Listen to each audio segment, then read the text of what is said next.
Në Kosovë, përdorimi dhe shpërndarja e substancave narkotike fatkeqësisht si fenomen po shfaqet me një intensitet në rritje, sidomos tek të rinjët.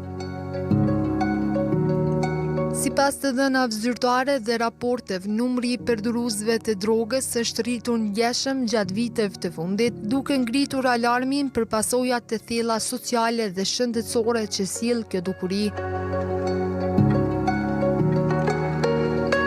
Një nga sfidat më të mëdha me të cilat po përballet Kosova është mungesa e institucioneve të specializuara për rehabilitimin e personave të varur nga substancat narkotike. Pavarësisht përhapjes së problemit, vendi ende nuk ka krijuar qendra të qëndrueshme dhe të aksesueshme të trajtimit për varësinë, duke lënë kështu shumë përdorues pa mbështetje profesionale dhe pa mundësi për shërim. Nga ana e saj, Ministria e Shëndetësisë njofton se aktualisht nuk ekziston një institucion i dedikuar për trajnimin e varësisë ndaj substancave psikoaktive.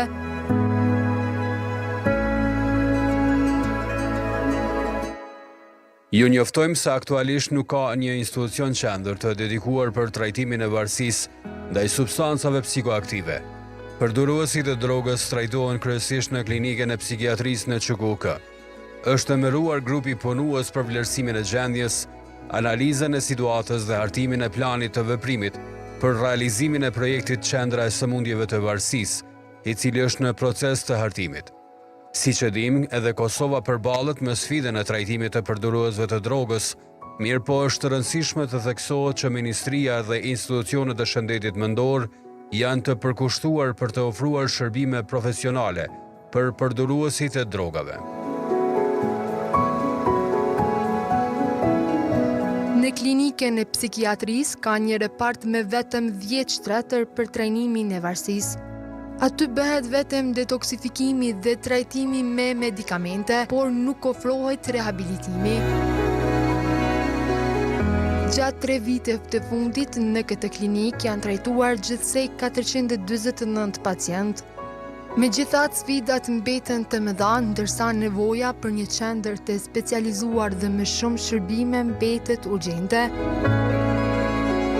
Në këtë kontekst, neuropsikiatri Samir Rexhepi thekson se themelimi sa më i shpejt i një institucioni të dedikuar për trajnimin e varësisë është i domosdoshëm. Ne këtu nuk kemi asnjë qendër të rehabilitimit, edhe në një farë mënyre për mua është më sa më rregull, po që ndodhe dhe me fillu dikush me përdor. Mirë po, de facto nëse të ne futë dikush në bashkëmarrë, thjesht është i dënuar që të vuaj tërë jetën përderisa nuk kemi institucione cilat mirën me rehabilitimin, risocializimin, rikthimin e atyne trive si pjesë shoqërisë. De facto ne po i gjujmë edhe masandej po i marginalizojmë edhe normalisht që ata kanë me shku vetëm ma thellë sa i përket gjendjes së tyre përgjithshme. Sa ndikon në shëndetin mendor është, domi është shumë i madh dhe i pariparvueshëm. Madje, nevojën për një institucion publik të tillë konsideronte domosdoshme edhe Arjeta Musliu, përfaqësuese e Qendrës për Rehabilitim Rijeta. Psikologe klinike, infermiere, nane 2 fëmijëve, nane një vajzë doktoresh, nanë e një djali që nga qielli vazhdimisht na shikon për 7 vite dhe besoj me tërë qenjën time që jam një nanë krenare edhe me mungesën e tij fizike, po sidoqoftë çdo hap që po bëjmë na, çdo sukses që po arrijm, besoj që ai nga qielli na shef edhe është i lumtur. Dëshira e përbashkët që ka qenë, e kam thënë disa herë derisa jemi ballafaqu me luftën e përdorimit të lëndëve narkotike, ne bashkarisht kemi bërë planin e tillë për me pas një qendër tillë, sepse ne kur po kërkonim ndihmë ajo na mungonte neve fillimisht. Nga dita e hapjes së qendrës Rijeta, unë vetëm e kam të gatshëm projektin për një qendër rehabilitues. fillimisht nga një të them, sepse shtetit të Republikës së Kosovës si mungan, kam trokitur në çdo derë, kam lobuar në çdo derë, po deri tani nuk është realizuar një gjë e tillë, por unë dorëzimin nuk e njeh, do vazhdoj tutje derisa të vim te realizimi i asaj më të nevojshmes që është për rinin tonë, për trajtimin e tyre. Në repartin e psikiatrisë ekziston reparti i smundjeve të varësisë, ku kapaciteti është jo i mjaftueshëm për atë sa kemi nevojë.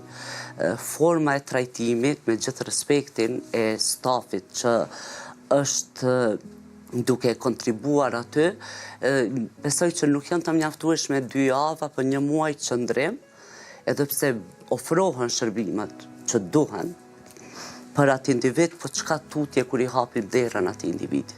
Duhet mbështetja morale, duhet aktiviteti fizik, duhet një vend i punës për atë individ, duhet dashuri, duhet përkushtim, duhet mbikëqyrje, kështu që kemi nevojë shumë për gjëra të tilla, se pas një adrese të tillë neve na mungon si shoqëri, po prapë lut Zotin që të realizohet sa më shpejt. Në Prishtinë funksionon edhe Instituti Labirint, një adresë tjetër e rëndësishme ku përdoruesit e substancave narkotike mund të gjejnë mbështetje dhe trajtim. Labirinti është hap në vitin 2002, pra atëra po regjistrimi ose pjesa formale, natyrisht ne kemi punuar edhe më herët, por pa ne e subjekt ose pa ne e firmë, si të që tjetë 2002 që në kemë fillu me punë, me që se kemë ditë diçka rreth përdorimi drogave në Kosovë edhe para luftës, kështu që kjo ka qenë që është me liu bashkë me 2 shokët e mi, e më tutje që kemë vazhdu me punën tonë lidhur rreth trajtimit dhe prandalimit të përdorimit drogave. Sipas ekspertëve të trajtimit të varësisë, faktorët që çojnë deri te përdorimi i substancave janë të ndryshëm dhe kompleks. Kohëve të fundit, viteve të fundit, e tek ne në perëndim edhe më përpara, arsyeja kryesore është argëtimi. Dhe këto, besoj që vetëm pak analizë duhet që me kuptu që argëtimi është arsyeja kryesore pse njerëzit provojnë dhe vazhdojnë të përdorin drogat. Kjo është tashmë shumë e sigurt. Përdorimi në arsye të përdorimit. Na menojmë këtu në Kosovë, por në parë është dëshira për të takuar grupit. Duhet që quhet edhe presioni i bashkëmeshatarëve, por nuk i shaqujt bashkëpresionin e bashkëmeshatarëve për arsye se në individ, zonë, spenzom, i do këta traktiv një grupe i 2, 3, 4, 5, 6 vetëve, tjerë të shkollës, ose të ri tjerë, i do këtë interesant stili i tyne. Dhe i dëshiron që të takoj ati grupi. Disa tjerë dëshiron të takoj një grupi tjetër se merren me sport. Disa tjerë me tjera gjona kështu në radhë. Pra nuk është që dikush e në kashtjen ose e nëzit. Individi ka lënë të grupi. Kjo do këtë pak e thjesht kështu me spjegu, disa nuk e besojnë këto, po si dhe që tjetë është tek ma vonë është kureshtja. Duke filluar që nga marijuana, që është një nga substancat më të lehta për t'u aksesuar dhe bler nga individët, sot në Kosovë përdoren edhe lloje të ndryshme të tjera të substancave narkotike.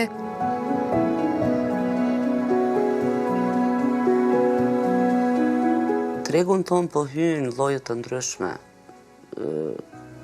Është e lehtë për me siguru një i ri apo një e re llojin e preferuar apo të dëshiruar.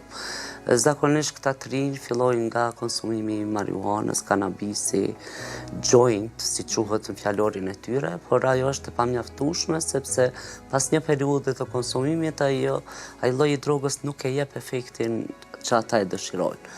Pastaj te këto shtresat më të larta në aspektin financiar vazhdohet me kokainë. është e pabërballueshme për me siguru mjetët për sasinë e duhur të kokainës. Pastaj janë lantë sintetike, ku këtu bëjnë pjesë lloji i drogës ekstazi, LSD, MDA, është një numër i madh i llojeve të ndryshme. Zakonisht këto lantë përdoren për ahengje, këto ndajat e natës që po bëhet. Droga e heroinës ka qenë deri te viti 2012 dikon droga kryesore në Kosovë. Në atë kohë ndërmor disa veprime edhe nga ne për labirintit, po posaçërisht nga institucionet e atërshme, që ka rezultu me sukses, edhe kjo krenohemi me këtë sukses kryesisht, pra flitet për marijuanën. Pjesat tërmuese tyne kanë fillu me marijuanë. Ajo është, si ma zonave tona, është 74% e tyne kanë fillu për herë të parë me marijuanë. Ndërsa si pas qyteteve, Prishtina renditet e para për nga numri më i madh i përdoruesve të substancave narkotike.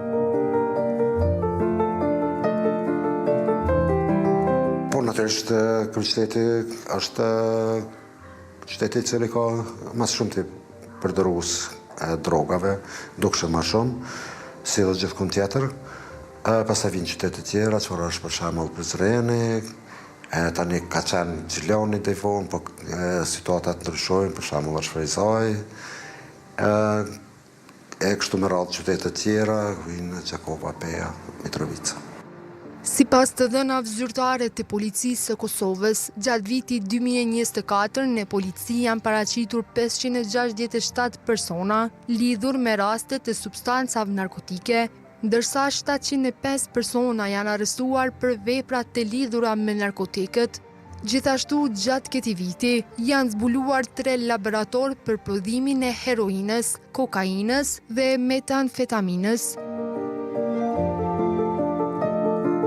Mosha e adoleshencës konsiderohet si periudha më e ndjeshme. Mosha e adoleshencës është mosha më e ndihshme, për shkak se këto substancat kimike ndikojnë drejt për drejt në tru dhe shkaktojnë dëmtime të mëdha. Sa më i papjekur, sa më i pazhvilluar të jetë truni, dëmi është shumë më i madh. Sa i përket adoleshentëve, kryesisht janë në bari, në marihuanë, ka raste edhe me kokainë dhe me heroin, po janë shumë më pak. Klasa e 9 është në rritje numri i tyre, tu po flasim për moshën 13 vjeçe, mandej 15, 16, 18. Deri më tani ka qenë mosha mes 16 dhe 18, por në bazë të atyre që ma thonë klientët që vinë në këtë qendër, ai deklarohet që ndoshta është përdorues i 2 apo 3 viteve dhe prapë po vim me një moshë shumë të re të atyre individëve. Por mosha 14 vjeçe është veç e qasën në është situatë alarmante. Mes statistikave tona, dhomave tona, atëherë del që mosha mesetare kur kanë fillu për herë të parë përdorimin e drogës, kam rritë 16 vjeç. Para 2 viteve kon 16.2. Në Kosovë, përdorimi i substancave narkotike është i paleqshëm, sipas ligjit për kontrollin e substancave psikotrope dhe parandalimin e trafikimit të drogave, ndërsa kundër legalizimit të tyre është shprehur edhe neuropsikiatri. Një pjesë e madhe janë angazhu shumë dhe është një luftë mediale, as po di as qysh me e quajt, për legalizimin e marijuanës në Kosovë, kundër cëllës jam në mënyrë kategorike për shkak se ne ende nuk kem kontrollin e plot mbi ilaçe, lema me fillu edhe droga me u dhonë. Mandej damet janë shumë të maja posaçërisht të trit. Kanë qasi shumë atlet, mundësia e kontrollit është shumë e vogël, përdorimi kish me urrit edhe më tepër, mirë po ajo të moshat e reja kish qenë katastrofale për shkak se gjithmonë marijuana